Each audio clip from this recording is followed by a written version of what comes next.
Yes. Oh, Oo. Miss Oge, bilang parang sa panahon to, parang mapili ka na rin naman sa mga ginagawa mo, na mapa-TV or pelikula. Pero ngayon, parang dalawa talaga ang pelikula mo ngayong Film Fest. Tapos, no, naging busy ka. Magkaiba namang genre. Oo. So, kamusta yung, siyempre abangan dito yung mga eksena with Juday and LT. Kamusta yung mga yung dynamics nyo nung actingan with them? Na-starstruck ako. Na-starstruck ako. Ang galing ninyo. Grabe kayo. Parang baguhang artista. Hindi, walang biro. Grabe ka. Grabe. Nagtrabaho sila sa harap mo. Yung, hindi ko may paliwanag yung sistema ng artista eh. Pero you respect your co-actor. Kahit wala sa iyo yung camera, you should be there para support ka. And they were very consistent. And by the time na yung camera nakatutok na sa kanila, oh my God, may binigay pa times 100. Tapos ikaw talaga yung, oh my God, this is the actor at work in front of me. And you cannot do that if you're not a seasoned actor. These actors are seasoned. I am just seasoning.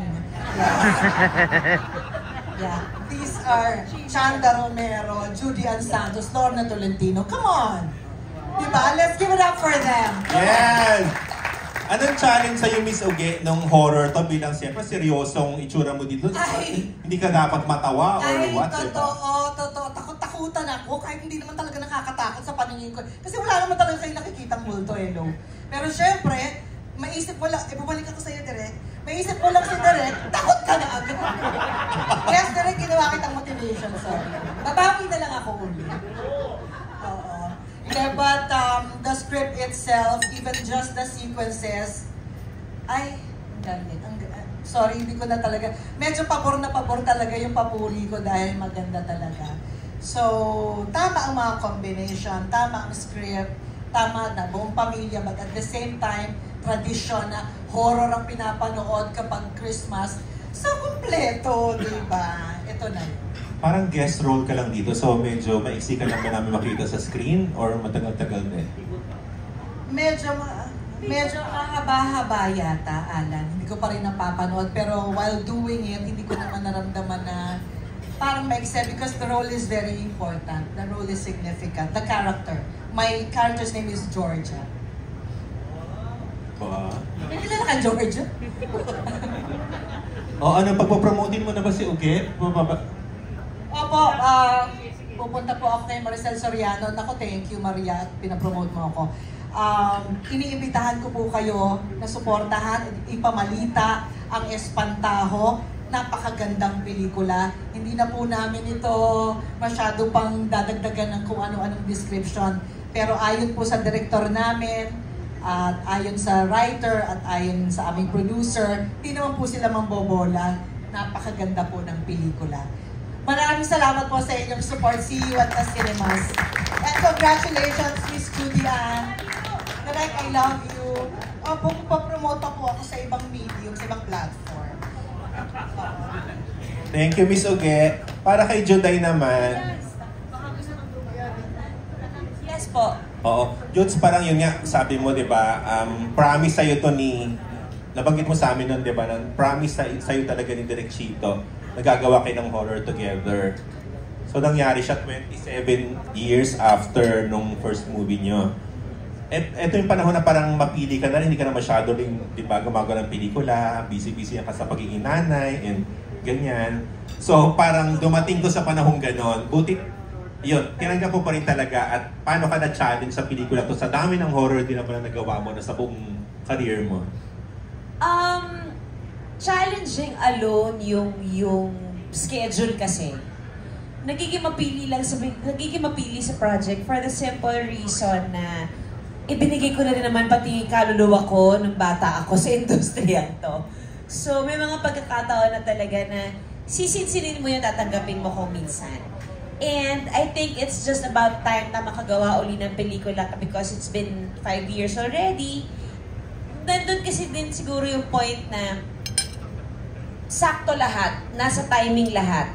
Nagkataon nung in-offer sa akin itong movie, patapos na ako ng Bagman. Ngayon kasi ang inaano ko na lang, one project at a time para lang makapag-focus na ako doon sa paisa-isang proyekto. Just to be fair sa producer, sa director, para din sa character ko. Gusto ko mapagtuunan siya ng pansin dahil nung bagets ako, alam niyo yan, lumalagari ako ng 5 projects sabay-sabay hanggang sa hindi ko na alam sino na ba talaga ako sa pinapasok kong araw na ito. Kailangan ko tanungin sino kasama ko, sino leading man ko, sino director ko, ano ba to, action, comedy, drama.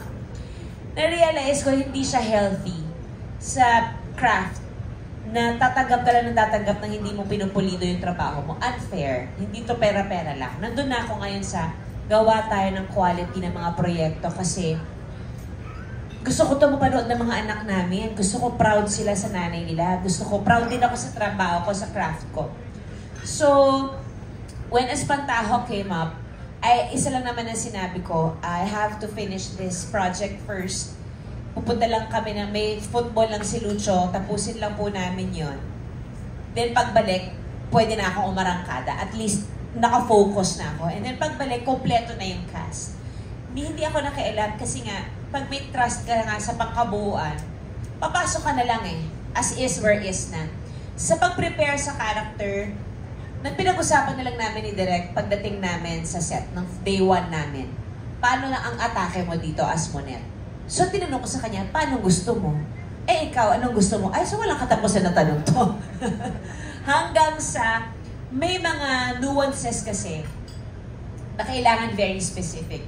Of course, hindi ko pa ma-reveal, pero makikita niyo yan sa pelikula na pinagtulungan namin ni Direk Chito, ma-achieve siya na hindi siya OA, that it should be very realistic. That at saka, basically, sa mga drama parts, sa mga iyakan parts na dapat hindi ako magbe-breakdown. For some reason, napapa-breakdown ako. So may pagsuway lang si Chito sa akin minsan na, ano ka ba? Hindi ako ready sa ginawa mo. Tapos, rerenda ako ng konti. Okay, iba pala. So, it was a learning process when we were doing the film. Nakikilala ko palalo kung ano yung craft ko pang pwedeng ibukas pagdating sa pagiging isang artista na hindi mo kailangan maghanap lagi ng pader pag magbe-breakdown scene ka. Pang-warning, gano'n. Yung gano'n. Hindi pala kailangan warning lagi ng iyakan. Yung pwede namang sapat lang. So, the preparation alone, it just happened slowly while we were filming the movie. Kasi nga, si Direk, nung nag-start naman kami, halos parang, hindi naman siya yung sequence by sequence from beginning to end, pero sinigurado niya na pagdating sa gitna ng shooting namin, nabuo na namin yung character namin pa isa-isa. Nabanggit mo, Marshall, mga anak mo, ito yata yung, bilang PG ang pelikula, ang rating nyo, ito yata yung unang pelikula mapapanood sa big screen sa'yo ng mga anak mo. Pwede si Luna, pwede si Lucho. Pangalawa, yung Mindanao ako yung Mindanao. Kasi yung Mindanao, din siya, PG din siya. At saka may effects siya na pang bagets. Ito yung horror. Na-excited talaga ako mapanood kasi mahilig silang manood ng horror. So, malaking factor talaga yung mga anak namin dito sa pagtanggap ko na Espantao. Kasi hanggat may lakas pa yung nanay nilang manako. Gusto ko ma-experience nila. Na-excite ako mapanood nila. Alright. Thank you, Alan. Teka, may last question ako for me is LT. Last na, let's get this out of the way. Kasi di ba, nabalita naman talaga, originally, it was intended for Ate V, yung role. How do you feel na sa'yo napunta yung role? Nagpapasalamat ako kay Ate V, syempre. Unang-una. At maraming salamat. Sa pangalawa, nagpapasalamat ako kay Atty. Joji at kay Direk Chito na ako yung naisip nila para sumunod na choice nila for Ate V's role. Yun.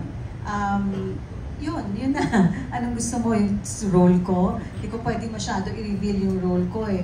Pero yung role ko po dito ay nanay ni Juday. At kung sa pagbigay ng buhay sa role ko as Rosa, masasabi ko lang humuhugot ako sa napakagagaling na mga kasama ko. Kay Juday, most especially kay Juday, sa kanya ako humuhugot talaga ng lahat ng mararamdaman. Bali siya yung action, ako yung reactionary sa bawat binibigay niya. And same thing with Chanda. Meron ng eksena dito, hindi naman ako masyado kasi masalita dito sa pelikula.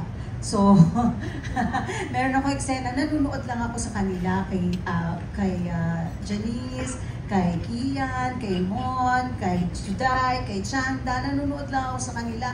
Parang talagang lahat na-absorb ko yung lahat ng lakas ng nibibigay nila. Yung strength ng kanilang mga characters, talagang nararamdaman ko. Parang invisible na siya, power na talagang tumatagos sa nararamdaman. So I feel na ganun din mararamdaman ng tao dito. Tagos. Dugo? Tagos sa puso. Thank Tagos you. sa dibdib. Thank you. Thank you, Alan D.